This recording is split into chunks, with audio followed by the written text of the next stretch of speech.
के प्रणाम करे छी। और आज हम मैया के गीत लखेलहुँ हैं। नीक लागत तो लाइक करब, कमेंट करब और संतोष गुप्ता चैनल के सब्सक्राइब करब, वीडियो के शेयर जरूर करब। जय मिथिला, जय मैथिली। मलिया के बेटवा मैया माला लेने ठाढ़ मैया है, मलिया के बेटवा मैया माला लेने ठाढ़, माला रहुल के, माला रहुल के, मैया लियो माला पेन, माला रहुल के, मैया लियो माला पेन, माला रहुल के।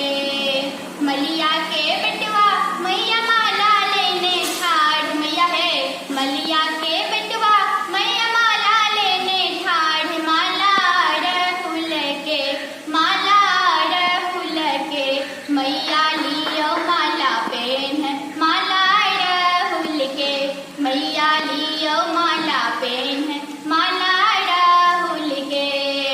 पंडित के बेटवा मैया डाला लेने ठाढ़ मैया है, पंडित के बेटवा मैया डाला लेने ठाढ़, डाला पूजन के, डाला पूजन के, पूजा करियो ने स्वीकार, डाला पूजन के, पूजा करियो ने स्वीकार।